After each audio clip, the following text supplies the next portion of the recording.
Welcome back, Sebastian here. Today I'm going to be doing my preview for this weekend's Singapore Grand Prix. So first, taking a look at last year's race result. It was Sergio Perez taking the checkered flag for his last win of the 2022 season, followed up with Charles Leclerc second and Carlos Sainz third. So a double podium for Ferrari. In last year's race, it was very notable for Verstappen's struggles in the race after Red Bull made several critical mistakes in qualifying. Didn't fuel him up properly for his last runs in Q3, so he had to start very far down. It was also a wet race to start, and there was also a lot of shenanigans at the start of the race, the whole start procedure getting delayed. I remember I was quite irritated by that.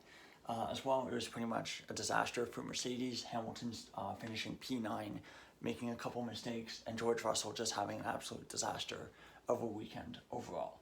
So next I'm going to move on to the tires for this weekend, which I have not actually written down, but I do know that it is going to be the C3 hard, medium C4, and the soft C5. Those are the tires that are historically brought to Singapore. And if we look at the track, it is a bit of a new layout for this year, so there will be a new record pole time. So let's see. So basically between turns, what is now what has always been turn 15 and the new turn 16, there used to be basically an extra bus stop chicane like complex, basically two sections of really slow corners. That has been removed due to construction work, so effectively it just becomes one really long straight between turn 15, which is basically just a kink, and turn 16.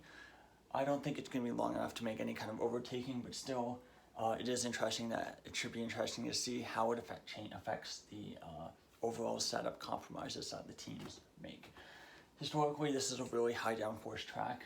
Teams will basically bring their Monaco spec car, Monaco spec wings, and basically use that kind of setup. Really bumpy, very narrow, much like a typical street circuit. And it's often considered to be the toughest race of the year because of the heat, because of the humidity. I was reading the weather forecast earlier, and it says it's going to be about 31 degrees on the top of whatever the additional humidity index is as well, so very challenging conditions.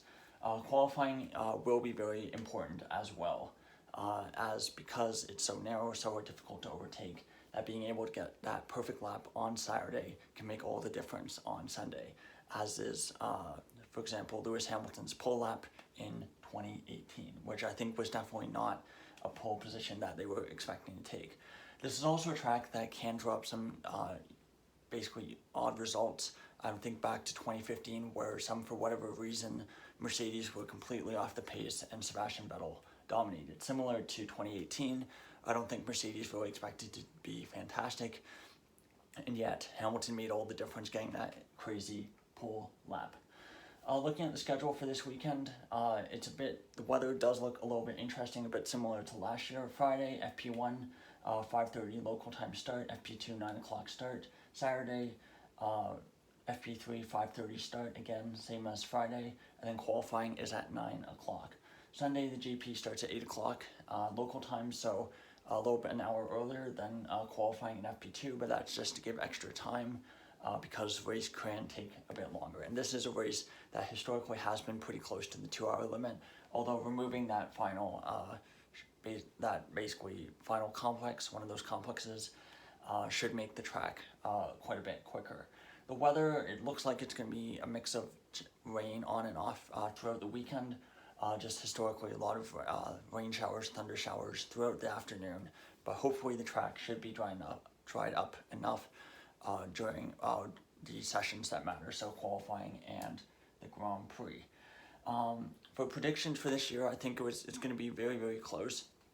The other interesting thing is that we have this new technical directive 18, which is basically designed to affect, which is made to control basically the flex of the front wings, because apparently they're flexing too much. And the teams have found ways to get around the FIA test, so new technical directive. We'll see how much it affects the overall standing. We know from Technical Directive 39, which came in last year, had a massive effect on Ferrari and basically made Red Bull, if anything, even more dominant. So it will be interesting to see how this affects things. But I think for predictions, I'm going to predict Verstappen win, Leclerc second, and Norris third. You might think it's a bit strange to predict Leclerc second, but this track has a lot of slow speed corners, and Ferrari's biggest weakness is medium and high speed corners. A lot of those longer corners that we saw at Zandvoort, Ferrari absolutely struggled a lot. But even on tracks that are a bit higher downforce, like Azerbaijan, or no, I wouldn't even call Azerbaijan higher downforce, but the reality is, I think that because there's so many slow speed corners here on this track, I don't think that Ferrari will be as negatively affected. We can think back to 2019, where I know they had their illegal engine, but they still did an absolutely fantastic job in qualifying. Leclerc getting his third straight pole there. The other thing is, qualifying is a lot more important, so I think Leclerc is definitely a driver that you would pick to do well in qualifying. Out of the other three teams, I think McLaren, Mercedes, and Aston, I think they'll all be very, very close. So I picked Lando Norris, who I think is probably the best qualifier of the bunch, the most informed qualifier of those drivers right now.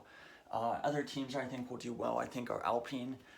Lack of long straights will definitely help them. We've seen, I think we've come to realize after Monza, after Zandvoort, that they do really well in the more high downforce tracks that don't have long straights, and they really struggle on those long straights. So I think they'll be a bit better, a bit closer to that leading group, but I still think they'll be a bit behind. So it should be an interesting race. It's a track that has a lot of jeopardy, it being a street circuit and all, so it could throw up an unusual result. Or maybe we'll see more of the same, and we'll see Verstappen's 11th straight win. So that's all for this video. Thank you so much for watching. Of course, I'll be following all the coverage, or I'll be covering all the action, I should say, and I'll be giving my thoughts after qualifying and after the race, as always. Thank you so much for watching. We've had a lot of new subscribers recently, I think at 91 as of this morning. It's great to see the channel going. Thank you so much for watching, and goodbye.